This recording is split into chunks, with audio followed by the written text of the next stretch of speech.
Bonjour à tous et à toutes. Encore aujourd'hui, parce que je fais 5 vidéos par jour, je pense. Bon, j'ai décidé de faire juste un petit exercice sur l'énergie mécanique. Bon, en soi, avec les formules que je viens de démontrer dans la vidéo précédente de chute libre, on pourrait trouver euh, donc notre réponse ici, d'accord? Sauf que, en fait, je vous ai instruit, des formules que vous n'êtes pas censé voir en quatrième, ok? Mais bon, voilà, j'ai décidé de quand même faire cette séquence, voilà. Et donc, ici, petit exercice. Donc, dans un premier cas, je vais pouvoir... Oh, je regarde, j'ai cru que j'avais écrit quelque chose, pardon. Dans un premier temps, on va faire l'exercice avec mes formules d'énergie mécanique, ok? Et puis, dans un deuxième temps, on va faire mon exercice avec mes formules de chute libre, ok? Et donc, voilà, donc le problème c'est quoi? Le problème c'est une kitesurfeuse, d'accord? Une kitesurfeuse, qu'est-ce que c'est? C'est tout simplement avec un surf sur l'eau là qui est tiré par un cerf-volant, ok? On dit qu'elle effectue un saut, d'accord? Lors de ce saut, elle arrive à une hauteur maximum de 6 mètres, d'accord? Et donc en 6 mètres, c'est ma hauteur 1, elle a une vitesse nulle, ok? Qui est égale à 0 mètres par seconde. Et donc, j'aimerais bien savoir si la kitesurfeuse a une masse de 70 kg, et ben, quelle est la vitesse qu'elle va atteindre à mi-hauteur, à 3 mètres, ok? Donc ça, c'est un exercice que j'ai repris d'une interro à moi, d'accord, à Liégean. Alors, bon, comment faire? On va démarrer tout simplement. On sait que les énergies mécaniques à 6 mètres et à 3 mètres sont les mêmes. Du coup, on va écrire ça. On va écrire que l'énergie mécanique à 6 mètres, d'accord, est égale à l'énergie mécanique à 3 mètres. Et donc,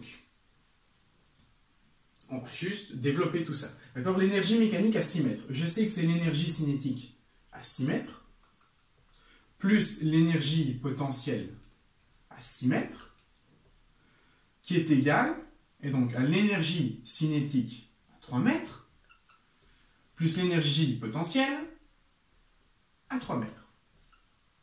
Voilà. J'ai tout simplement remplacé ma formule qui dit que mon énergie mécanique, c'est mon énergie cinétique plus mon énergie potentielle. Et donc, mon énergie cinétique à 6 mètres. Je sais que ma vitesse, elle est nulle. Donc, je vais avoir quoi? Je vais avoir 1,5. Et donc, ma masse, c'est fois 70 fois 0 au carré. Donc, tout ceci va être égal à 0.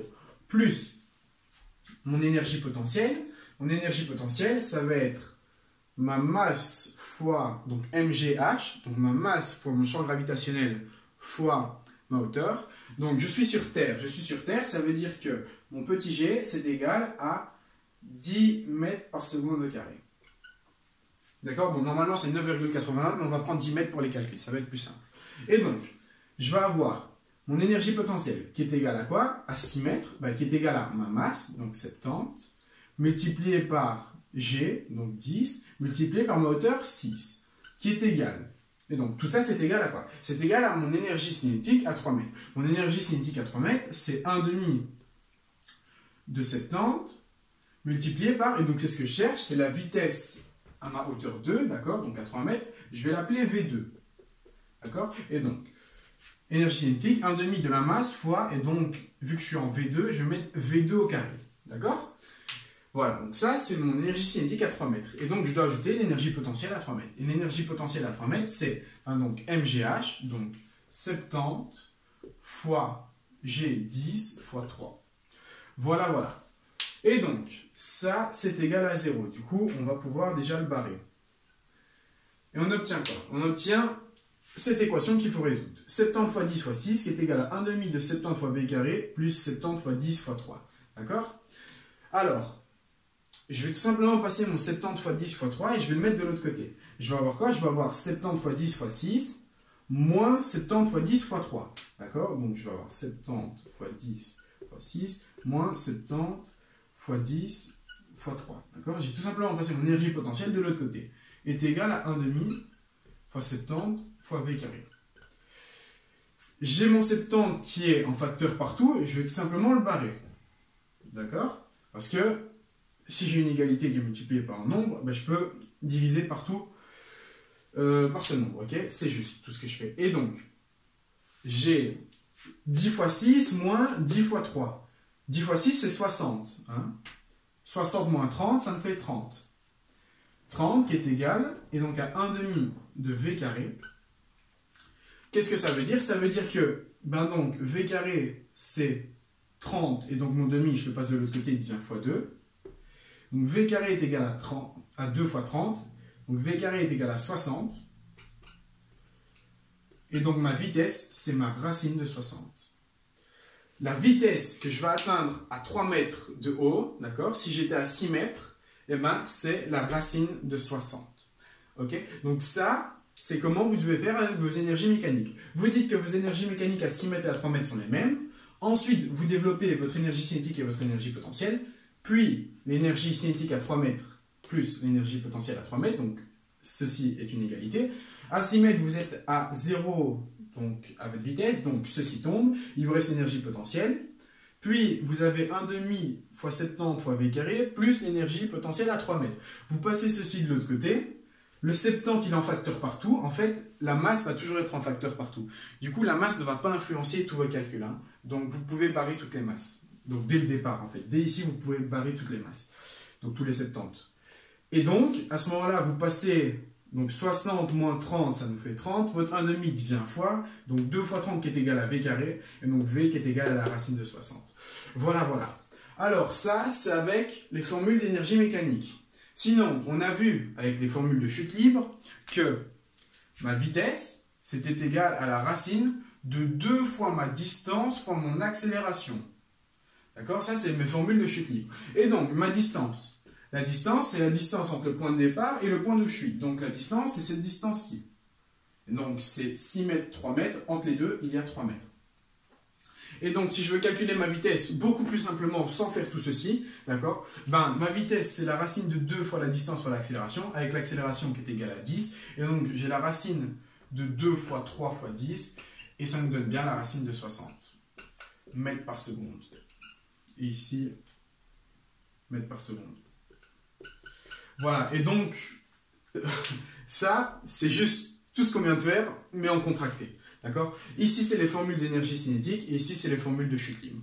Donc, je ne sais pas lesquelles vous préférez. Moi, personnellement, c'est les formules de chute libre parce que c'est beaucoup plus facile. Mais, quand on vous demandera de calculer à l'aide de l'énergie mécanique, c'est tout ce gros calcul-ci que vous devez faire. Donc, on récapitule. On doit d'abord faire un petit schéma pour étudier nos données. J'ai ma masse, j'ai ma hauteur, j'ai ma vitesse à ma hauteur 1, donc H1V1 que je note. J'ai ma hauteur 2, donc H2 à 3 mètres, et je veux V2. Et j'ai toujours mon G qui est sur la Terre, ok? À ce moment-là, j'écris tout ceci, et je trouve ma vitesse qui est égale à la racine de 60. Racine de 60, on peut encore le simplifier, c'est 2 racines de 15 mètres par seconde. Et 2 racines de 15, si vous voulez la valeur exacte, 2 fois la racine de 15, c'est égal à 7,74. Et donc, c'est égal à 7,74 mètres par seconde. Et donc, si vous démarrez à 6 mètres, à une vitesse nulle, et que vous arrivez à 3 mètres, vous serez à une vitesse de 7,74 mètres par seconde. Enfin, la kitesurfeuse. Voilà, donc ça, c'est un bel exercice, je pense, sur les énergies mécaniques. C'est tout le temps la même chose. Et donc, je voulais faire une petite précision. On demande souvent en physique, est-ce que tous les corps tombent à la même vitesse? Parce que c'est vrai que c'est contradictoire. Hein. Si on lance une balle de ping-pong et une balle de bowling du haut d'une tour, est-ce qu'elles atteignent en même temps le sol? Eh bien, clairement, oui. Pourquoi? Parce que la gravité, c'est l'accélération. Alors, pourquoi quand on fait l'expérience, ça ne marche pas? Ben, tout simplement parce qu'il y a de l'atmosphère, il y a de l'air.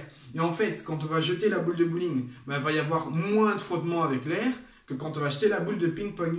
D'accord? La balle de ping-pong, pardon. Donc, la boule de bowling, il va y avoir moins de frottement avec de l'air. Donc, les frottements vont moins ralentir sa chute. Donc, elle semblera aller plus vite que la balle de ping-pong, qui va avoir plus de frottement. Mais en soi, s'il n'y avait pas d'atmosphère, tous les corps tombent à la même vitesse. Mais bon, en fait, les frottements de l'air, ils ne se font pas très ressentir lorsqu'on est à des hauteurs assez faibles, d'accord? Mais lorsqu'on est très très haut, alors là, oui. Une autre question qu'on me pose souvent aussi, c'est... Est-ce qu'on accélère à l'infini sur Terre? Donc, par exemple, si la Terre avait eu un rayon infini, d'accord, est-ce qu'on accélère à l'infini et qu'on va, pour finir, atteindre la vitesse de la lumière? Eh bien, encore une fois, ce serait possible s'il n'y avait pas d'atmosphère, d'accord? Je m'explique. En fait, quand on saute en parachute, par exemple, ben en fait, on va tomber sur Terre, donc toutes les formules de chute libre vont être acceptables, sauf qu'il va y avoir des frottements de l'air, d'accord? Et donc ces frottements de l'air, qu'est-ce qui vont se passer? Il va se passer, pardon, qu'ils vont compenser ta chute. Et donc ça veut dire qu'à un moment tu vas accélérer, sauf qu'à un moment, les frottements de l'air, ils vont stopper ton accélération, mais tu vas toujours descendre, et tu vas avoir une vitesse constante de 180 km/h. D'accord? Donc la vitesse maximale qu'on peut atteindre quand on saute d'un avion avec des frottements de l'air, c'est de 180 km/h. Généralement, on ne peut pas aller au-dessus parce que les frottements nous ralentissent. D'accord? Logiquement, s'il n'y avait pas d'atmosphère là, alors oui, on pourrait accélérer jusqu'à la vitesse de la lumière. Enfin, mais il faudrait une distance très grande. Parce que même avec une bête accélération, voilà. Bon, ben, j'espère que cette séquence vous aura plu. Voilà. Et j'en ai fini pour l'énergie mécanique. Peut-être une précision aussi. Si vous avez une question, d'accord, et qu'on vous demande si je lâche, donc si par exemple là je lance mon bic vers la fenêtre, ok, qu'est-ce qui va se passer, d'accord? Bon, l'objet va tomber, mais techniquement, qu'est-ce que ça veut dire pour son énergie mécanique? Ben, on a vu que sur Terre, elle était la même. Donc l'énergie mécanique, pardon, reste inchangée. Mais bon, qu'est-ce qui va se passer pour sa vitesse? Ben, si je le lance, il va accélérer, donc sa vitesse va augmenter. Si sa vitesse augmente, l'énergie cinétique augmente, mais l'énergie potentielle diminue. Parce que l'énergie potentielle, c'est fois la hauteur. Ben, si j'ai une hauteur de plus en plus petite, l'énergie potentielle va diminuer. D'accord? Donc ça, c'est un petit point qu'il faut savoir. Un autre point, l'énergie cinétique, elle est relative au carré de la vitesse. D'accord? Donc ça veut dire que si je divise ma vitesse en 3, eh ben en soi, je divise mon énergie cinétique en 9. Je vais écrire ça quelque part. On va prendre... Je vais effacer tout. On va prendre une vitesse de base, d'accord? On a une vitesse V, d'accord? Et je dis que j'ai une vitesse V' qui est égale au tiers de ma vitesse au départ, ok? Donc ça, c'est une autre vitesse qui est égale au tiers de ma vitesse de départ. Et je veux calculer mes énergies cinétiques. Ben ici, je vais avoir 1,5 fois mv carré, et là, je vais avoir 1,5 fois m fois v' au carré, ok? Et donc, v', je sais que c'est v tiers, donc je vais avoir 1,5 fois m fois v tiers, le tout au carré. Et donc, le carré va se déporter sur le v carré et sur le 3. Et donc, je vais avoir 1,5 de m fois v carré, et donc, pas sur 3, mais sur 9. Et donc, si j'ai une vitesse qui est 3 fois plus petite, d'accord, et bien alors mon énergie cinétique ne va pas être 3 fois plus petite, mais elle va être 9 fois plus petite, parce que je dois prendre le carré. Voilà. Donc ça, c'est une question qu'on me pose aussi. Voilà, j'espère que cette séquence vous aura plu sur les énergies mécaniques, parce que je trouve ça assez stylé, moi en physique, de parler de chute libre, de vitesse et de tout ça, mais bon, c'est encore mes délires, voilà.